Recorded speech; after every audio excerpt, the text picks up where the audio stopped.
Hello, hello, hello. Welcome back to Joe Daddy's Garage. It is Monday, January 20th, 2025. Now, I want to thank you all for being here, first of all. If you are just checking in, just see what's going on, I appreciate all of you being here. I know there's some other event going on today. I can't remember what it was. I think it's all over the news. There's something on the news. I don't know. There's something going on. I don't remember what it's all about, but I'm glad that you're here and you are checking out my channel and hanging out with me for maybe an hour or so. And we'll see if we can't have some good conversation tonight. If you're new to my channel and you're new to this live stream, generally I like to talk about classic cars. And my bracket of time is 55 to 70, 8, 9, 80, 81, somewhere in that range. Before everything became fuel injected or throttle bodies and all that sort of thing. My history is my dad had a junkyard growing up when I grew up in Pennsylvania, and I've been around cars literally all my life. So living in a junkyard environment and learning how to work on cars from a very young age, I have a lot of experience, a lot of knowledge, and maybe some of it isn't by the book, let's say. Maybe some of the things that I do are a little more unrefined.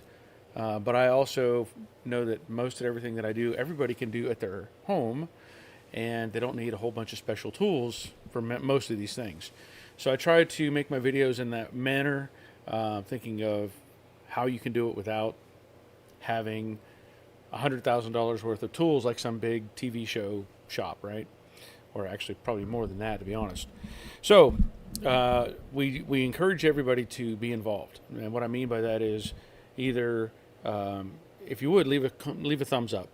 The first thing, just leave a thumbs up on this video. Let everybody know that we're watching, and then we will talk about various things. And if you have a question or if you have an idea you want to talk about, go ahead and ask. We'll see if we can't incorporate that. Sometimes I have answers, sometimes I don't. And if I don't, there's people over in the chat box over there that are really knowledgeable as well. And it's usually a pretty good time, usually. So let's see who's here tonight and get started with everything. And our first in tonight is Dave Tyson. Good evening, all. Hope everyone is staying warm. Yes. Oops, wait. There we go. And you get a bell, too, for participating. Let me tell you, as I say, it is cold. And when it's cold in Georgia, it's cold. So current temperature says 26 degrees. Feels like 14, and I can't argue that. Definitely, it is frigid. Now, overnight, it's going to get down. It's going to stay, get the low is 19 overnight. And tomorrow, the low is 19. Wednesday, the low is 16. And then we get a bump up to 22 as a low. So we won't be out of these really cold temperatures till more like Monday.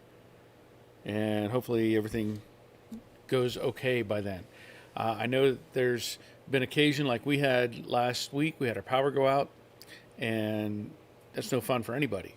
And I know it's hard enough for us here, of course, but also I know that there's people around the country who are dealing with the cold and maybe loss of power or stuff like that. So be safe out there. Take care of yourself and your family. So glad you're here, Dave. That's our first Dave sighting, by the way. Rick Gain, first Rick sighting. Way too cold and way too much snow. I don't like it at all. But again, there's a lot of things I don't like at all. But Google won't let me type them all in. Well, yeah. There are a lot of things that aren't liked by many of us.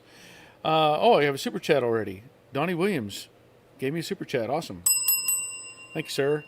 Appreciate that. Okay. Let me pan on down here a little, see who's next up on the screen. And that is Terry Keithley. Oh, it's cold. Please hit the like and thumbs up for Barry. Hurry Spring, Terry, Betty, and the cats. Thank you, Terry. Terry had emailed me earlier today that he was one of those people that lost power. Or not power, but he lost his furnace. And he said it's a new furnace, too. And the computer board failed. How crazy is that? The stuff they're making today won't even last a few years. I've got a furnace in my, knock on wood. I've got 2 furnaces in my house. And one is like 25 and one is 28, 29 years old. And they're still running. They're still running. And I'm not going to mess with them until something happens. Glad you're here, Terry. He also says, go Buckeyes. And that was woot woot. Oh, he says won't woot before that. Okay, woot woot. Okay, yeah, go Buckeyes. Okay. I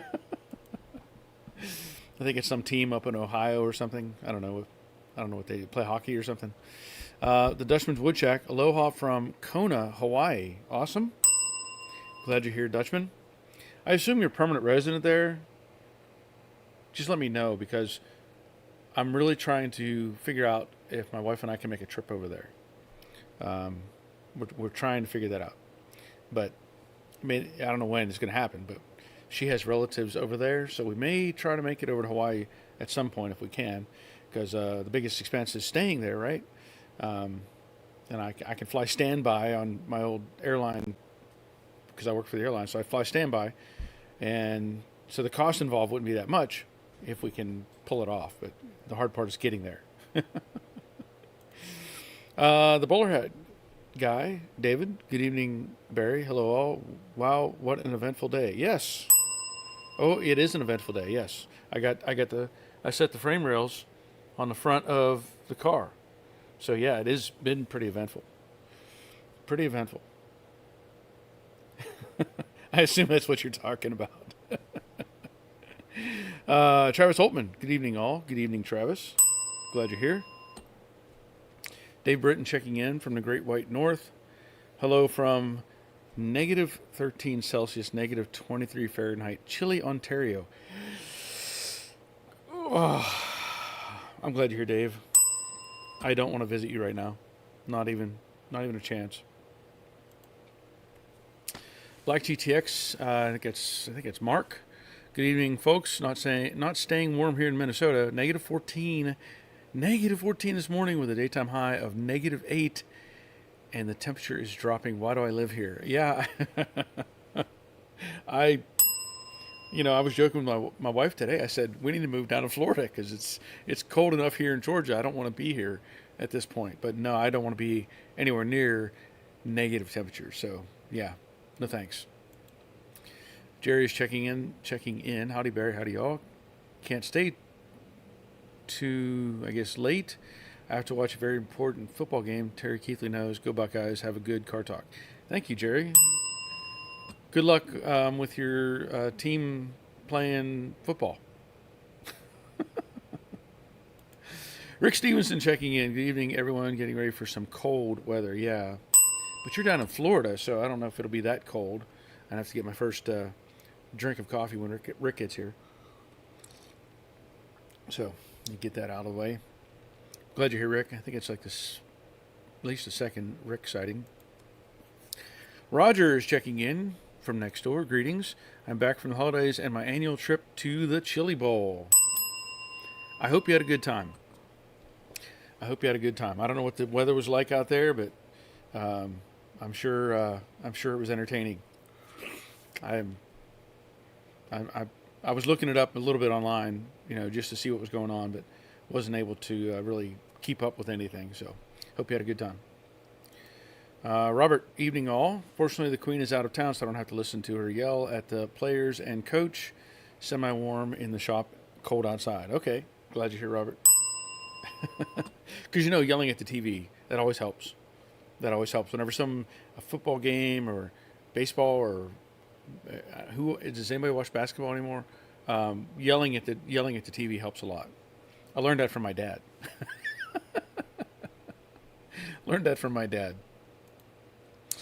George Crackle.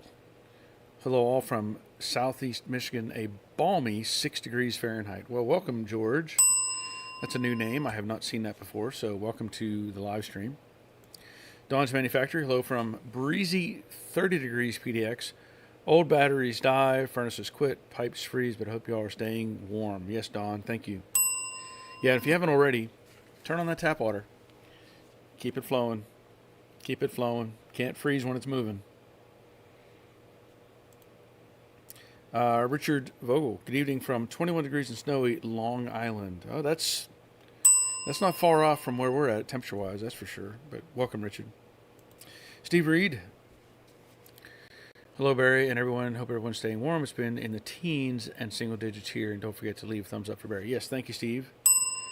From Paducah, Kentucky, by the way. Okay, so Donnie Williams says, greetings to all from your Cougar cousin. Awesome. That's right. The Cougar is definitely the cousin of the Mustang. And hit the like button. Yes, by all means, hit that like button. Biddy Thornburg, hello from North Carolina, said in on last week's live for the first time and now able to ask questions. All right, awesome. That's a different name. I like it. I see you've got, I'm guessing, a fox body by your thumbnail. That's what it looks like from what I can see. Very cool. Like it. And again, Donnie has given me a super chat. Bullheart guy, David, I see insulation on the garage door. Yes, you do. So let me talk about that briefly. Travis had sent me an email about this insulation company here, Blue Tex Insulation. And it's funny because, you know, I had those blankets on the door and they worked. They did what they were supposed to do. And I've kind of been passively looking for something like this product here. And so this is an insulation. It's very thin. It's got a foil on the front side and the foam on the back side. And so I messaged the company. And I said, hey, I'm interested in your product. Do you do sponsored, videos? And they responded back, says, no, we really don't do that, but this is the product you're going to need based on my dimensions that I gave them. And I was like, okay, fine. I'll order it. So I did. It was like 3 days later, the owner of the company sent me an email, independent of this other email that I had already addressed. Totally independent. He saw another video where I'd put the brushes on the doors. So I have the brush around the perimeter of the door to help keep the wind out. He said, I saw that video when I was researching insulation videos, and I saw that you do not have insulation. Would you do a video if we sponsored you? And I'm like, what? So I went back and forth with him a little bit. I said, hey, I already contacted somebody about this, and they weren't really responsive. And then he said, well, who was it? Whatever. And I sent him a copy of the email and back and forth, and then they figured it out. They said, okay, fine. If you make a video, we'll refund the money, which is awesome. So I did. I made a video, and I posted it, and then I sent the link to them, and they liked it a lot, and they refunded my money, which is awesome. I give them a shout out. Blue Tex Insulation. So I just released a video on my other channel, Joe Daddy's Workshop. I try not to put too much on here that's not car related, so my other channel is about other stuff. So if you want to check out that video, you can. And yes, it is making a difference. It is definitely making a difference. So I'm happy that I put it up there, for sure. Michael Pagliarini, evening all from cold and snowy Rhode Island. Well, welcome, Michael. Steve Reed says it's 17 here in Paducah, Kentucky now. Yeah. Yeah.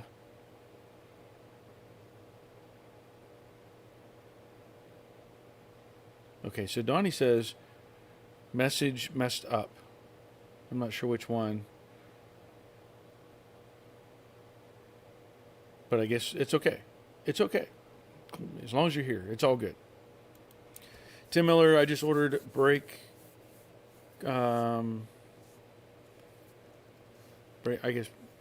pads to have disc brakes and not use booster. Seen it, Scott Drake. My Mach 1 was drums. Have you seen it before? Brake pedal. Sorry. Got a little spelling confusion there. You just ordered a brake pedal to have disc brakes and not use the booster. Seen it, Scott Drake. I have not researched that, so I don't know, what the variables are with the brake pedals. But I know there is a difference between the power brakes and the manual brakes. But I have not seen that. I assume that kit is made to address that. So I hope it works. Bob Shoemaker, evening all from snowy Oklahoma. It's heading your way. Yeah, I really don't want that at all, ever. Patrick, just rain and cold here in Vancouver, Washington. Yeah, you have that advantage, I think, of that that warm front comes up from like Hawaii area. That's why what is it, up in Victoria, British Columbia, they have like almost like a kind of a tropical environment there because of that warm front that comes up. But glad you're here, Patrick. Okay, so okay. So here's Donnie. Excuse prior messages. Thank you for all your info and all you do. Okay, thank you, sir. Appreciate that. Thank you, thank you, thank you.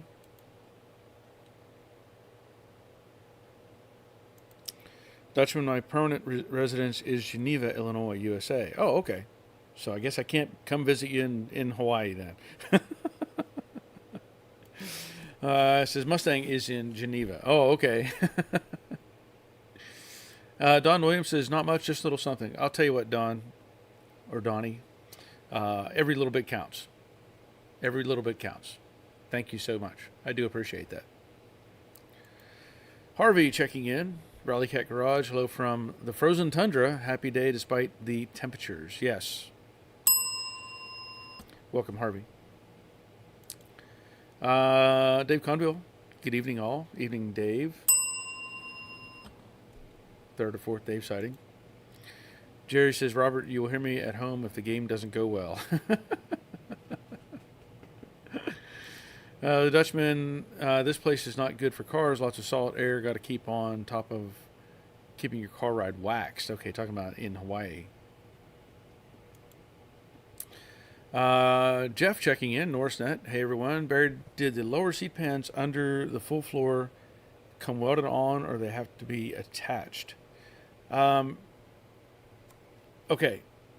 So the question, you're talking about, let's say this floor pan right here, that is the convertible pan, those are already welded on because it's a one piece that goes over the center. And those are already welded on. If you get the coupe version or the fastback version without the extra stuff, they're loose. So you put them on yourself. That's the difference whenever these get shipped. Good question, Jeff. Roger, the Chili Bowl was great. The weather inside the arena was, I'm guessing, dusty. Yeah. He says, the weather inside the arena ranged from dusty to rainy dirt clods from the cushion. Our seats are just off turn 4. Great racing. Awesome. That's awesome. Biddy says, Fox bodies and a 69 Mach 1 currently in process of restoring it. Okay. Awesome. Terry says, Terry Keith says, Robert, Terry here, you will hear, I'm talking to Jerry, or talking to Robert, sorry. You will hear me. Okay, talking about yelling at the game or the TV.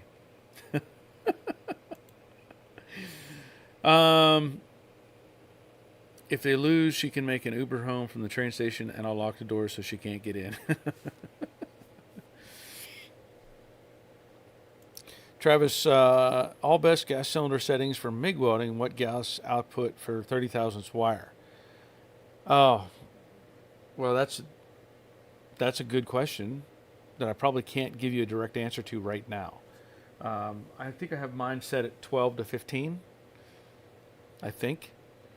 So that's probably what you're looking at. But I know I have mine set. It's not. Doesn't have to be real high. You just need a little bit of gas pressure. So I think it's 12 to 15 is what I'm set at. David, I'm not seeing Iron Man today. I have a secret. You will always see Iron Man in this image because he's right there. I know that's cheating, but by default, I always have Iron Man right there. I know I don't have the figure out. I didn't do that. Hold on. Hold on.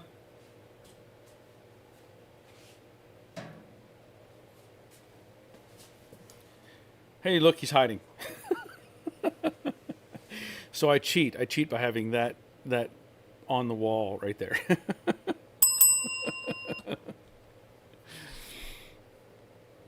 Michael says the machine shop needs a water pump to mount the timing cover. I want to go to a cross flow radiator. So what would you recommend for water pump? 65 has both outlets on the same side. Okay. If you can do a cross flow, what I did on Jade, if you looked up the 68, I put a later model water pump on so that the neck on the driver's side went to the driver's side. The lower neck goes to the driver's side. I think if I remember correctly, 69 is when they started doing that.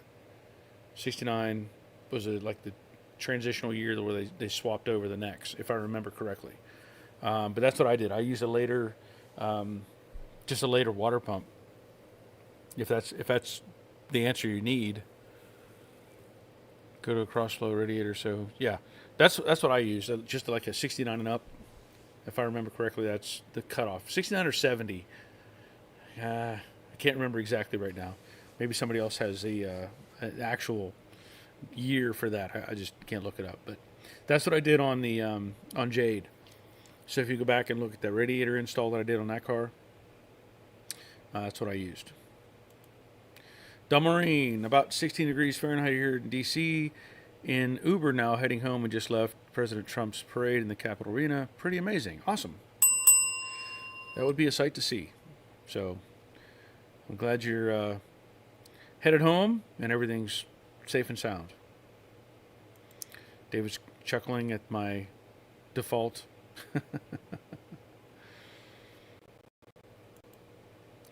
Tim Miller, have you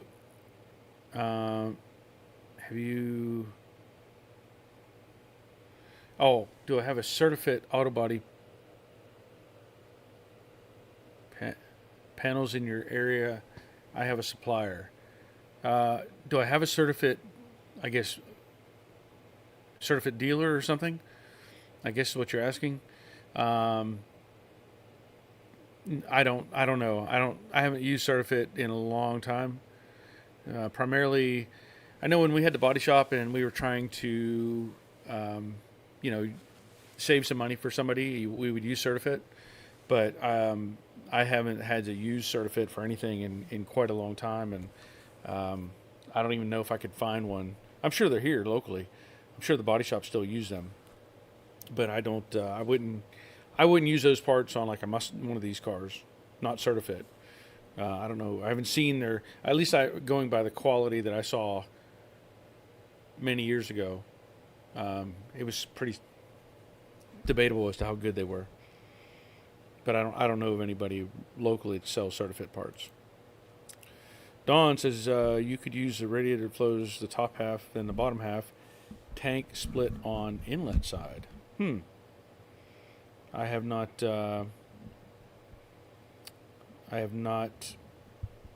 seen one of those, I guess.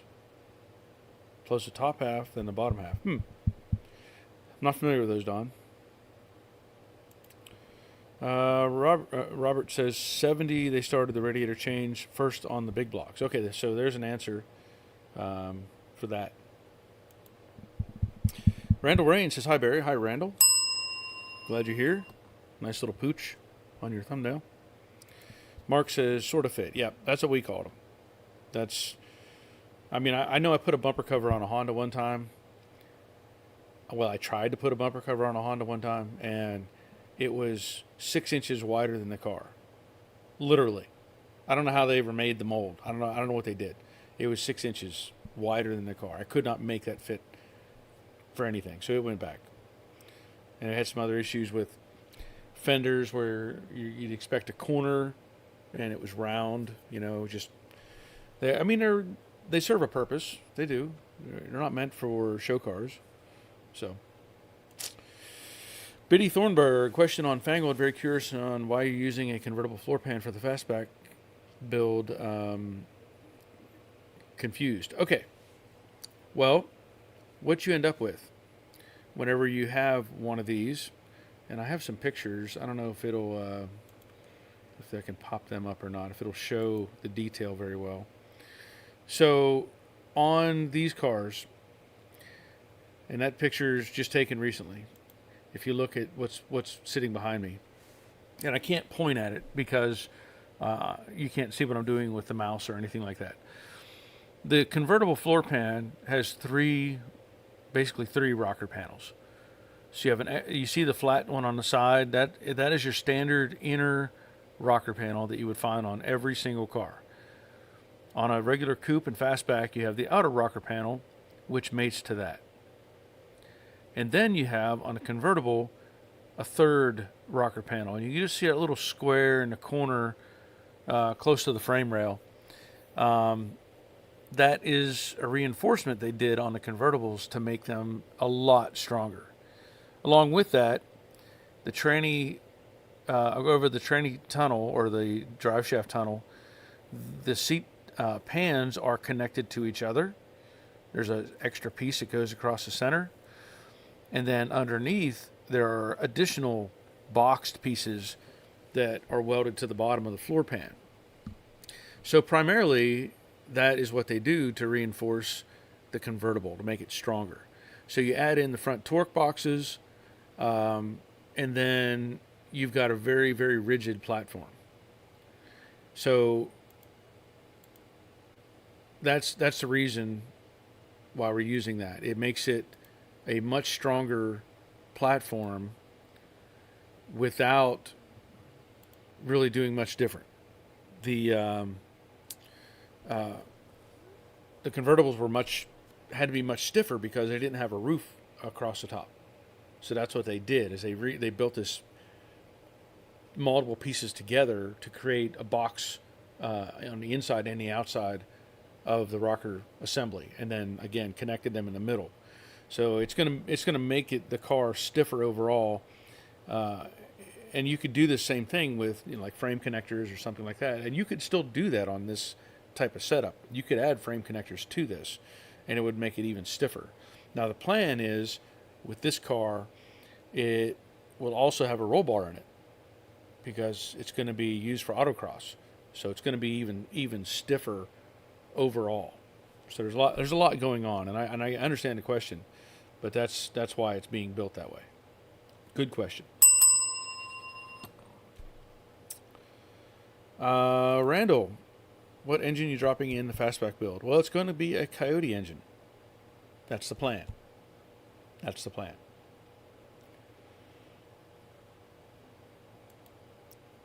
Don, timing cover has mark on the other side. Okay, talking about the swapping out the water pump and the timing cover having that conflict. Yes.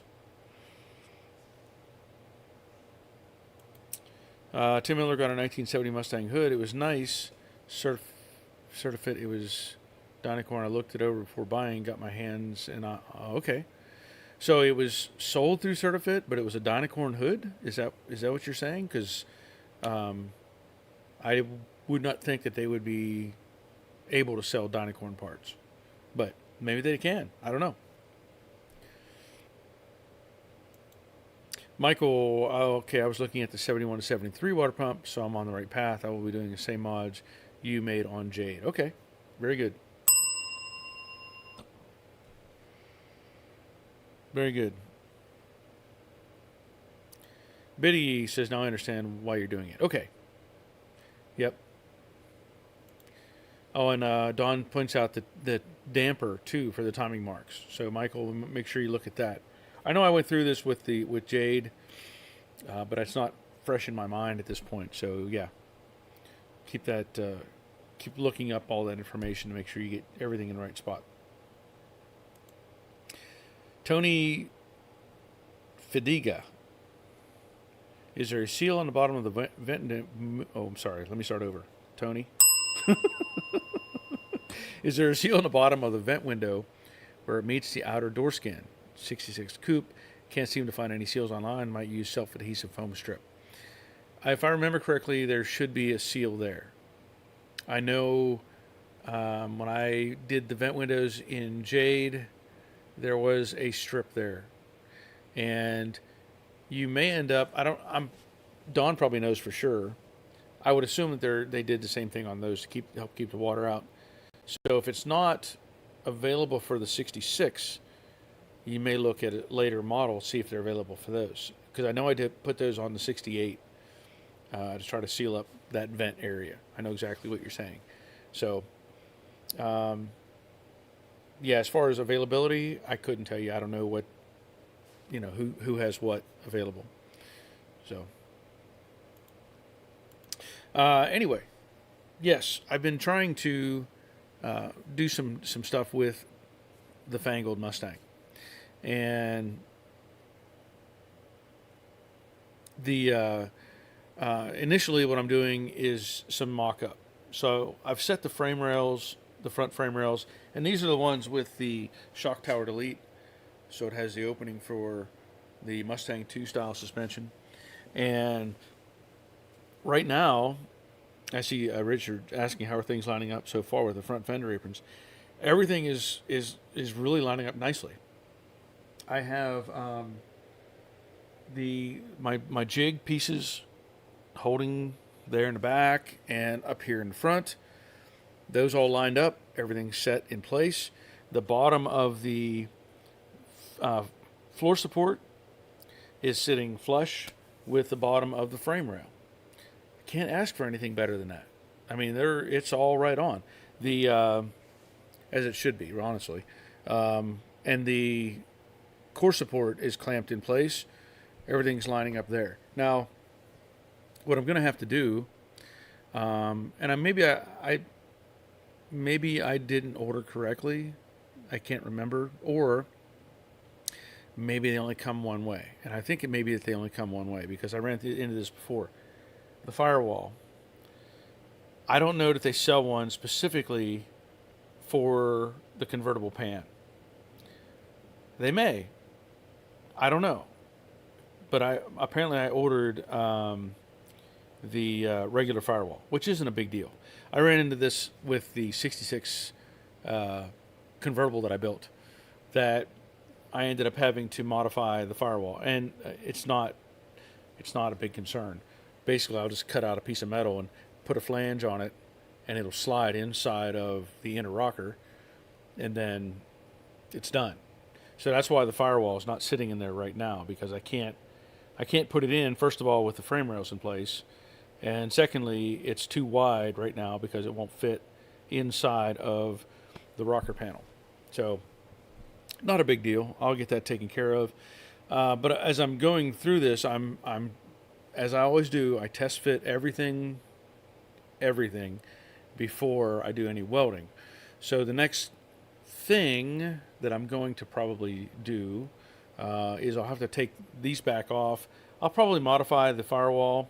I wanted to have these up so I had an idea of what the length will end up being underneath the floor pan. And by doing that, I can figure out where I need to cut on the corners and eliminate some metal so that I can get it to sit inside of the inner rocker panels. So I'll get that taken care of, and then moving forward, I'll probably address getting the outer rocker panels in place. Once those are in, then I can start test fitting. I mean, I could test fit the sides now if I wanted to, but I want to make sure I have, make sure the rocker panels are going to fit properly and all that sort of thing, and then just kind of work my way through the stack, build, and I think it's all going to turn out really nice.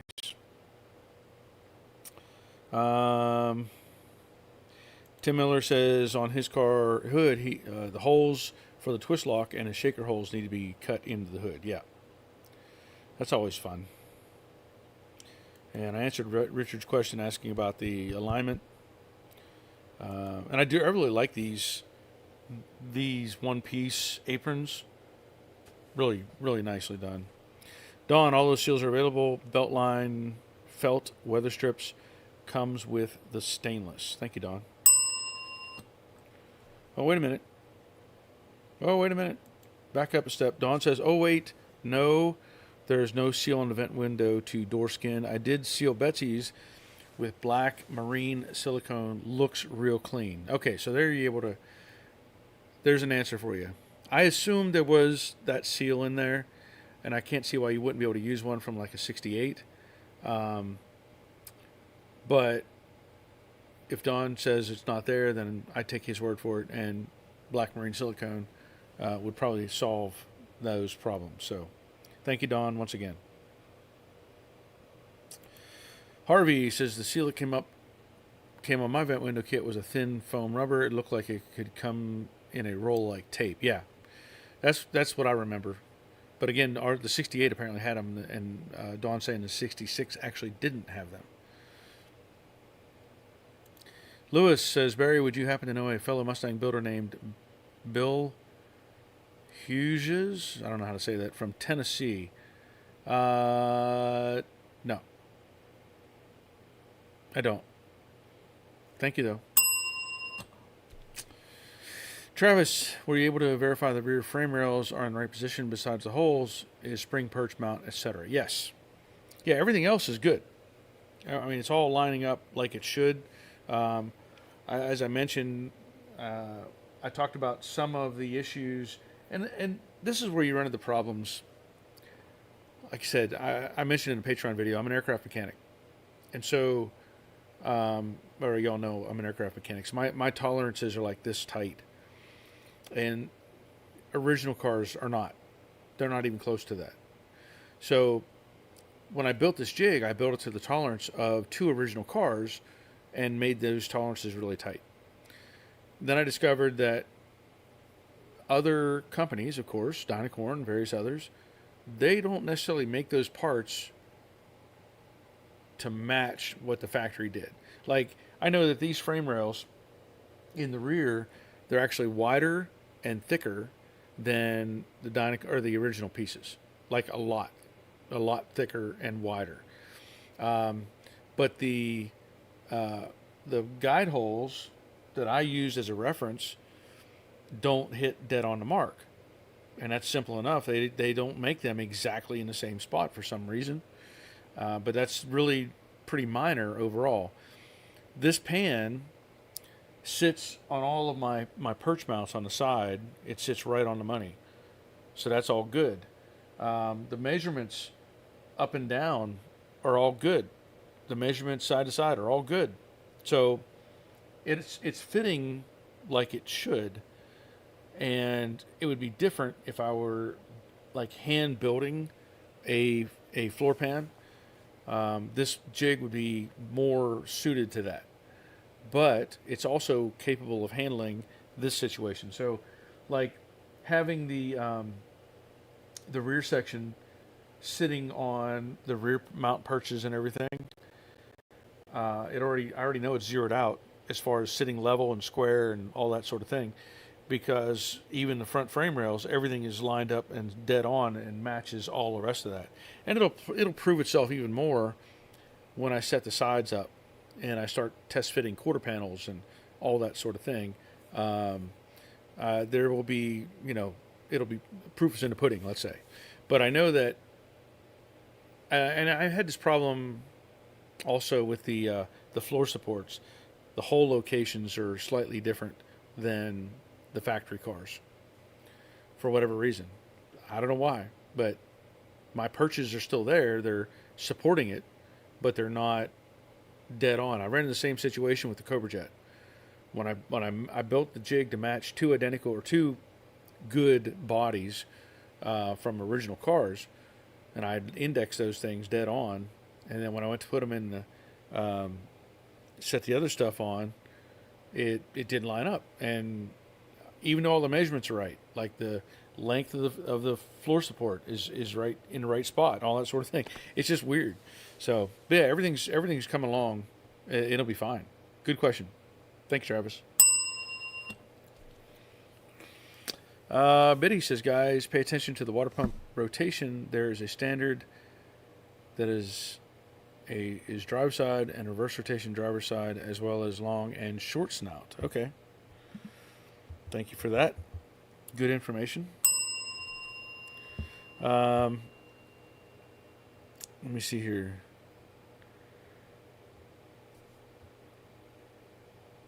So, Randall asking a question: which generation Coyote are you going to use? What I believe is going to be used is a 2017 out of an F-150. So I guess I assume that's generation 2, I think. So I don't know for sure where the cutoff is, but I think that's a generation 2. Don Marine, one would think 3D printing can make those quarter window seals not being manufactured. Yeah, you could. Yeah, that's an idea. Don says reverse rotation water pump is from Serpentine accessory drive. That's a good point. Thank you, Don. Valid.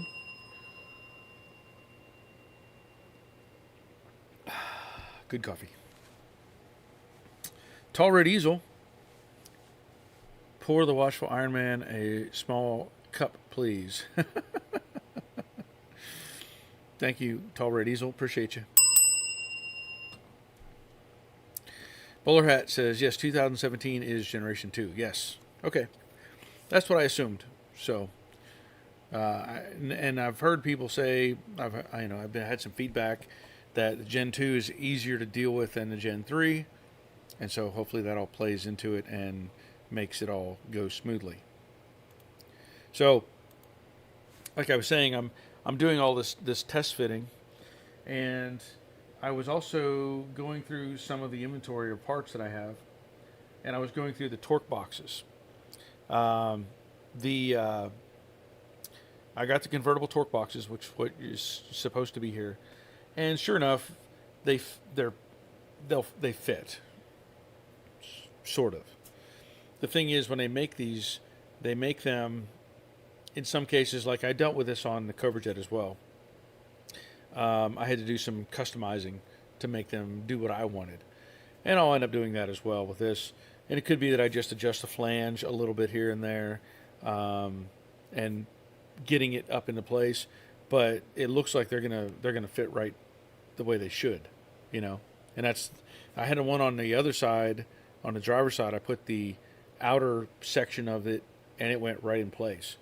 And I was like, oh, that's cool, perfect, great. But the inner one is one you fight with, because it has the flanges that go against the inner torque or inner frame rail, and also against the inside of the floor support. And if those are off just a little in any direction, they fight each other.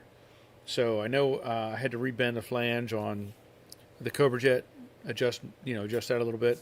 And those are things that are out of my control, because when they build this floor pan, they have their own jig system, and that's what I can't undo. I'm not going to take it apart to move something 1/8 of an inch to make more room. It's easier to just adjust the flange, especially when it doesn't affect anything. Like the frame rails are in the right spot, and they leave a little bit of a gap on either side when they make these things, that there's a little bit of play there. You can tweak it and get it squared up. The tolerances, we look at these things and I think, like I said, aircraft mechanic, so I want stuff in the thousandths of an inch, and that's not possible. I know I have to adjust my mind, because I can't make that happen.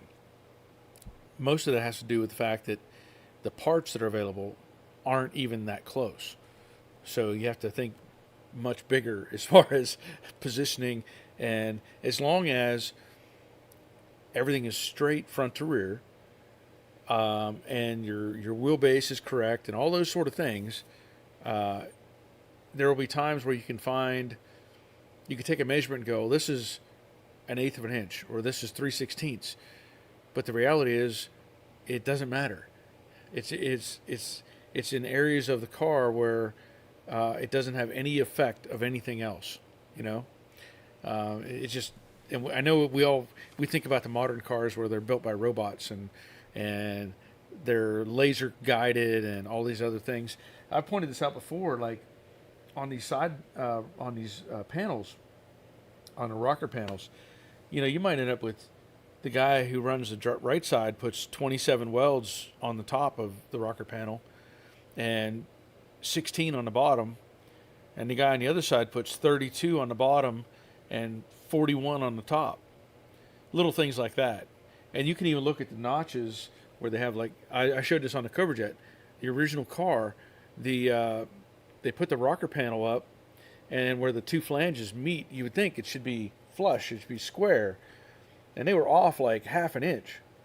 You know, all these things that today we can't even really imagine because of the modern technology and the controls that are built in. But back then it was just like, there it is, it fits. Even like the guys that were taking the doors, and you know, they had that machine that would twist the doors. And I know that I've talked to a friend of mine he worked for Ford on the assembly line, and they said they knew enough when they were building the cars that they would put the door together, or put the door on the car and have it sit like a 1/4 inch too high in the back, and it was an empty door. And by the time it got to the end where they had all the pieces in it, that door would settle down, and it would be lined up dead on the side of the car. So it's kind of crazy to think about those things that they were doing back then that we are just kind of panicking over. We know, and we really can't get that way. Marine, Joe Daddy, are you worried about water freezing, slow dripping, etc.? Yes, that is a concern. And I just turn the water. I have a pretty good flow going. I don't. I'm on a well. I'm not worried about losing water. I'm not worried about a water bill. I just have the water. It's a nice, steady little stream, and just let it run. You know, that's all you can do. I mean, you can put a heater out in the. I have a well house too. I can put a heater out there, but it's more important to keep the water moving than anything else. Dawn says maybe the side with less spot welds is because a new guy was lower with the spot welder and got fewer made in the allotted time, and that's a good possibility.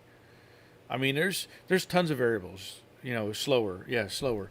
Slower with the spot welder. Yeah, there's tons of variables on there because the car built on Friday when everybody's wanting to get out of there, and they're like, put in 10 spot welds, get it out of here. There's so many variables. You think about that time period when they were building these cars, and it was all manual labor. It was just, and you could have somebody going down the line counting 1, 2, 3. Hey Bob, what? Oh, what did I have? 16, 17? I don't know. And the car's gone by then.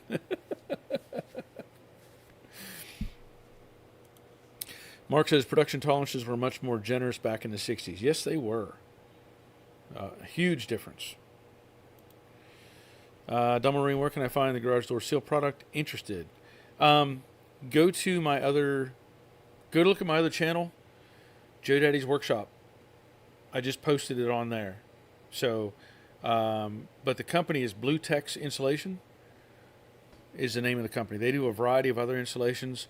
They really liked my video, and they already said, hey, we want to give you some sort of other insulation for your house. I'm like, I don't want to crawl around in my attic to put up insulation, but I might try to use some of it. But anyway, yeah, Blue Tex is the name of the company. So BLUETEX. And if you go there and you contact them, tell them you saw it on my channel. You can tell them Joe Daddy's Garage or Joe Daddy's Workshop. Tell them you saw it there. Who knows? Maybe I'll get a kickback. Who knows? Travis, did you ever buy that other spot welder? No, I decided not to. I started looking them over and I realized it's not what I want. What I want is one that is like $7,000. And I can't afford that either. But, I've got that handheld one that is, the pincher jaws, whatever, that'll do certain things well. But the one that they were selling, you need both hands, and you like push them against each other, and then fire the thing or whatever. And you have to make sure it's pressed together and clamped or whatever. But there's two sides to it. And the more I thought about it, I'm like, I don't like that idea.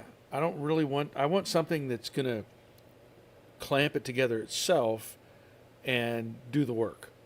I don't want to sit here and try to push it together and guess whether I have enough contact. I don't want to do that. So they sell these other ones that have like an overhead support thing, and you can clamp it on, and it's got like a push rod that comes out, and you can just squeeze it and hit it. So I'm not too worried about that. You know, I can get by, obviously doing my welding that I normally do, and using that other handheld spot welder as well for a variety of places. So I decided not to go that route. Robert, tolerances back then were a 1/4 inch at Ford. With aftermarket parts, it's closer to a 1/2 inch. Yeah. Yeah. Seems that way, doesn't it? Randall, what are your plans for that 70 fastback you picked up? That one's gone. I've sold it. I knew I could not get to it. I knew I could not get it going. And I have a friend down in Florida who occasionally do some horse trading, but do some buy sell, different things. And he was very interested in it, so I sold it to him. Now, probably the biggest problem I had with that 70, I knew it was a good starting point, let's say, but I also knew that I would basically be doing the same thing that I did to the Cobra Jet. I would be cutting out the whole floor pan, the front frame rails. It would just be the bare essentials of that body being saved. But the biggest problem I had was there's nothing else with that car. I mean, nothing. There was no interior, no trim, no steering column, no pedals, nothing. No wiring. There was absolutely nothing in that car. It was just a bare shell. So I started doing some calculations, and I was like, if I fix that body, it's just basically a rolling body. Now, somebody might have wanted it, obviously. People are looking for that. But for me to try to work on it and try to piece it back together, I couldn't afford to do it. Going out and buying, you'd have to buy the interior and everything. Everything had to be replaced in that car. So I ended up selling it to my buddy and let him deal with it. But thank you for that. Robert, Blue Text is 45 minutes from me. Do I need to go film something for you there? No, I don't guess so. But maybe you can go over there and get some insulation from them for your shop. Maybe. I know that they were like I said, they were pretty happy with the video that I made for them, and I'm sure they'll be posting that video on one of their pages or something. I don't know. Wouldn't surprise me at all. And that's fine. So let's see, what else was there. Oh, of course, you saw in the video that I had cut up the rest of the 68 coupe, and I had talked about the differential that I had for that, and I that's been sold. I don't need it. It's made more for a 65 or 66 car, and I did I had a local guy that showed interest in it, so I sold it to him. So that's now out of the way, because I'm accumulating a lot of stuff, and I even had today, I had somebody offer me a bunch of sheet metal for a 67, like floor pans, replacement floor pans, the transition panel, dynacorn parts too, the full rear section, 2 front frame rails, a whole bunch of stuff. They said that I guess they gave up on the car, and just all the stuff is just sitting.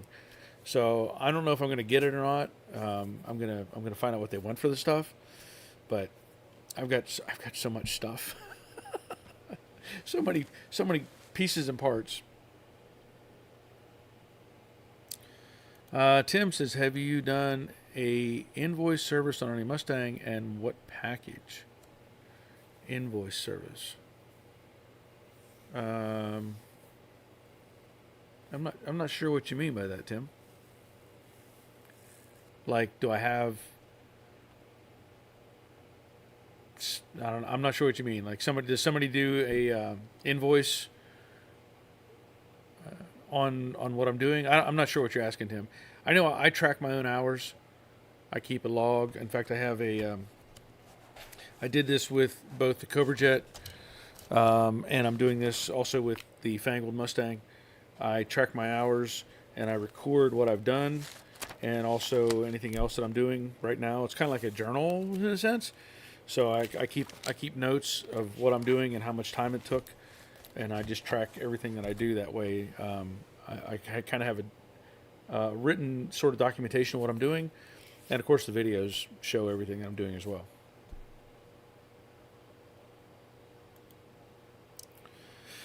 Dave says, hey Barry, have you ever done the calculations to see what it would cost for you to build a full body versus the cost of buying a full dynacorn body?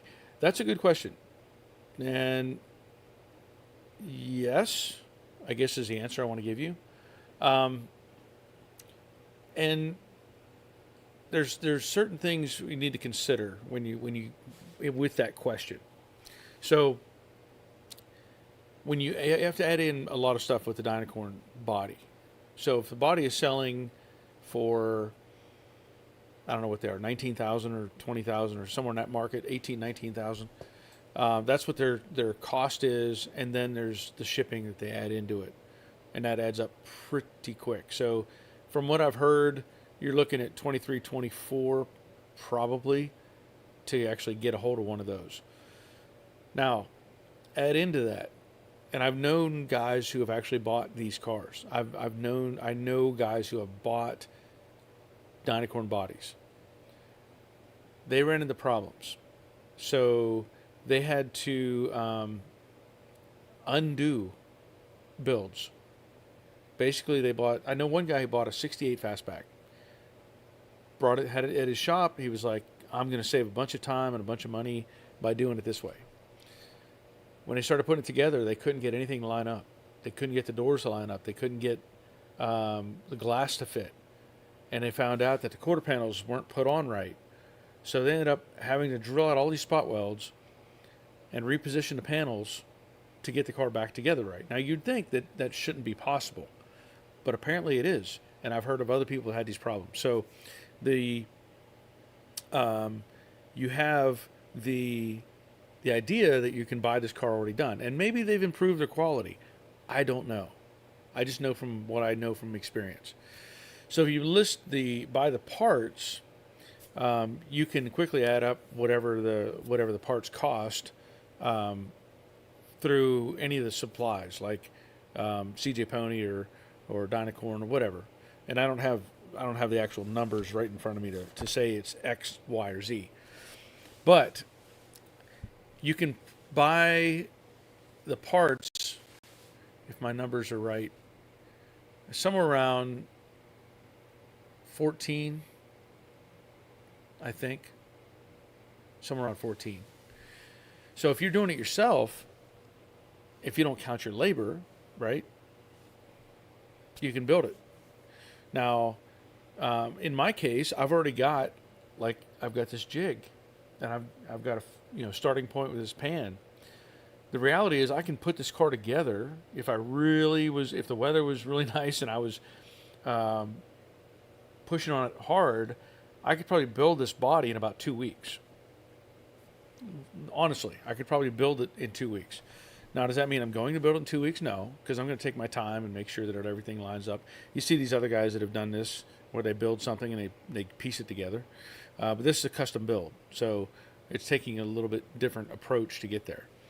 So I would say, in my opinion, yes, if you build it yourself, you could build it for less than the cost of a new body plus all the other stuff you have to do to it, right? Or the shipping and taxes and all those sort of things. So that's my opinion. And there may be some that say, well, you can just do this or just do that. It's kind of like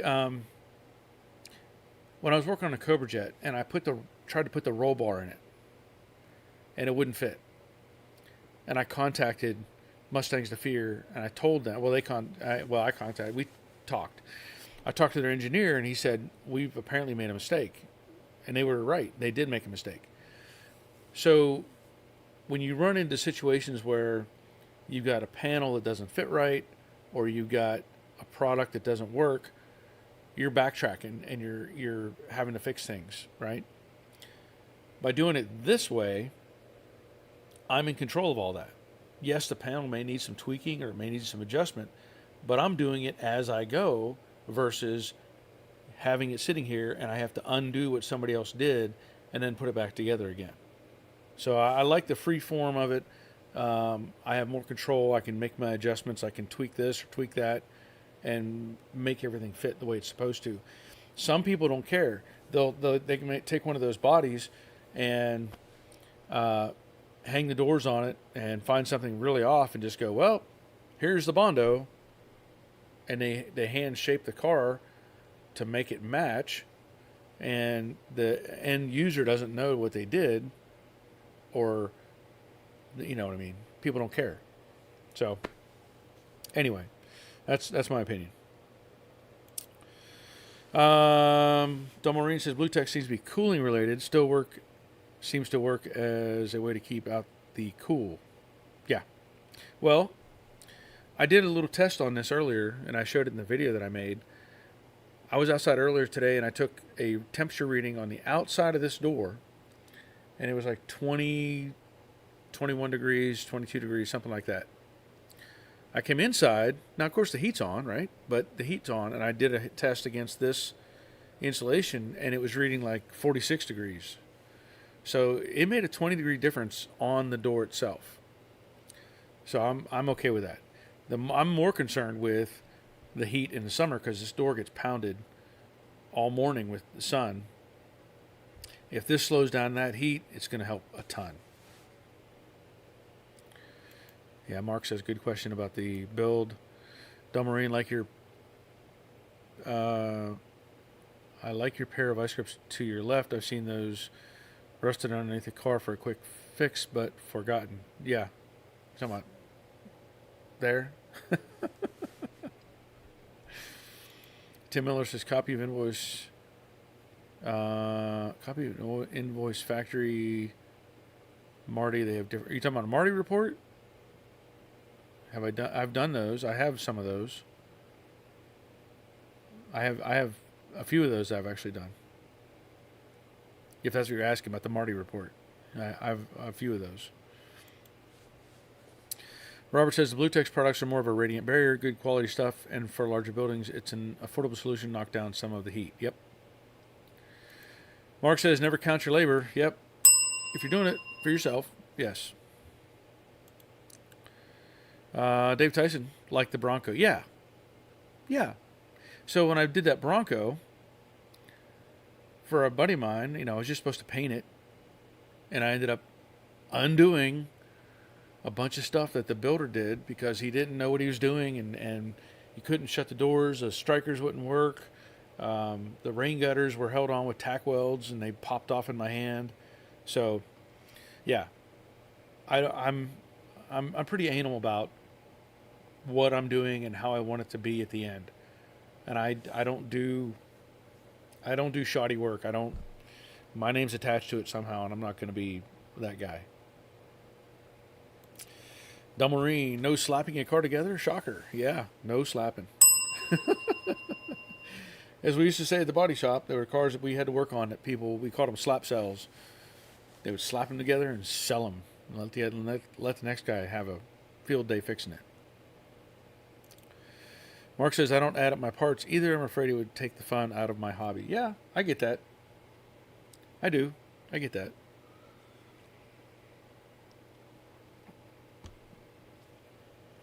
Oh, Mark says, how about that Notre Dame? Okay. I don't know if I said hi to Mark or Michael. Sorry, Michael.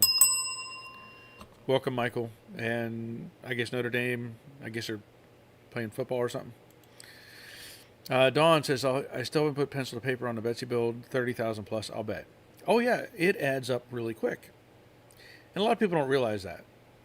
They see a project or they see a car and Like I've said before, somebody will say, "Who painted it?" Who painted it? Well, I don't care who painted it. I want to know who did the work to it. Who made it look like it should before the paint went on it. That's the kind of thing. I know whenever I did the Model A build, rebuilt my grandfather's Model A, I have every receipt from that car. And I know, granted, Model A cheap parts are relatively cheap. And I'd spent, I don't know, $10,000, $12,000 on that car. And that's not counting any of the paint. That's not counting any of the body work. That's not my labor, none of that stuff. And it was quick to put that, put that money in there. I know that I know how much basically I've spent on Jade, and a few others, but I'll say this: other than maybe one, maybe I can't even say two for sure, and I'd probably even count my labor. I don't think, I say 2 vehicles. I don't think I've ever lost money on anything that I've had and bought and sold and worked on. I say that. I mean, there's probably a few that I came close, but there's 1 or 2 that stand out. But anyway, Randall says, "What color are you painting the Fangolstang?" If I remember correctly, it's going to be a blue. I don't remember exactly what the blue is, but I'm pretty sure it's going to be a blue color. If I remember correctly, I know we talked about it. Harley Davidson, I think Harley Davidson Flame Blue, I think is the color.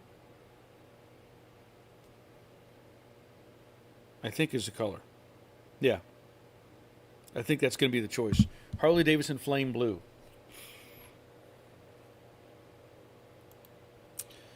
Good question, Randall. Del Marine, where is your old mug? Cat in a Hat, need a new one. No, this is actually, this was supplied to me by Travis. So this is it looks like an oil filter. Yeah. And I like it. I like it a lot because it's just pretty cool. So Travis, my #1 patron, had supplied me with this. So thank you, Travis. I think something clutch. Yeah. It says clutch on the bottom of it. Anyway. Travis says, any bites on Jade? I've had a couple. People show interest in it. But nothing concrete. And, I'll say this. I have it listed pretty high. I know that. And that's okay. I did that on purpose because if you know what you're looking at and you're serious, then you will negotiate with me. How about that?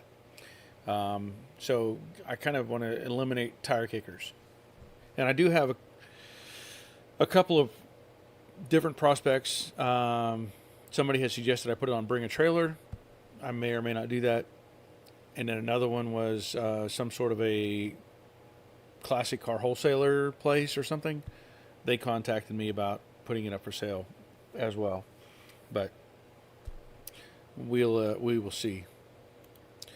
Mark says, new lime green. Yeah, no, not new lime. No thanks. Don says, looks like a Pure Later oil filter. Yeah, it does. It does. Or the generic ones from CarQuest. What used to be CarQuest, but now is owned by Advance. Robert says, no need to clean the outside of the coffee cup, as stains will just make it look like an authentic oil filter. That is a good point. And Travis says, did you get the other package? I did. I did. And I'm not sure how. I know we talked about doing a giveaway, and I'm not sure how I'm going to do that. I am interested in doing a giveaway, and maybe it'll end up being on Patreon for those followers. I haven't decided yet. I know that I ran into some conflict. I did a giveaway of a welder, through Arc Captain, and they were on board with that. I did a drawing on it, and I did the giveaway, and I found out that scumbags were contacting my my YouTube followers and sending them a false email and telling them that they had won this welder and that they needed to send money to get it shipped or something, stuff like that. So I'm a little hesitant on how to approach it because my fear is there will be some clown out there that's going to try to take advantage of somebody. Now on Patreon, it's locked in. There's only my patrons have access to me and my Patreon page. So I may do a giveaway on there.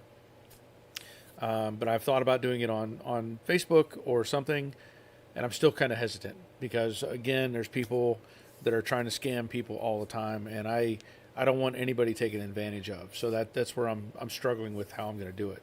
So I may end up doing it on Patreon itself. Troy Hart. Welcome, Troy. I appreciate you and your videos. I'm working on a 68 Gold Nugget, and your videos have helped me much. I give you credit for helping me remove the quarter windows. Thank you much. Well, you're welcome, Troy. Tips are welcome. Dumb Marine trailer, build a trailer is 50-50 for sale price. Depends on provenance and advertising. Okay. Yeah. Thank you for that. Robert, giveaways on YouTube are a pain, and the rules on YouTube don't help either, so most are doing them off the platform now. Yeah. I think Patreon is probably the approach that I will use. I think it makes more sense that way because the patrons, they're more interested, obviously, in helping support me and appreciate, I get the feeling they appreciate more what I'm doing. So I would rather work with them to give them something back. Tim Miller got a 69 Mustang Convertible. It's spring yellow car, V8 auto, needs redone. It was flipped in the 80s. Will list for sale at tax time. Maybe money will come for stuff listed on a Facebook sale. Okay. Yep. Travis, sounds good. Good luck. Yes, thank you, sir. Yeah, I'll probably do that on Patreon. So, okay. So we know our status right now, where we're at on the Fangled car, as far as test fitting and trying to make sure everything is going to fit.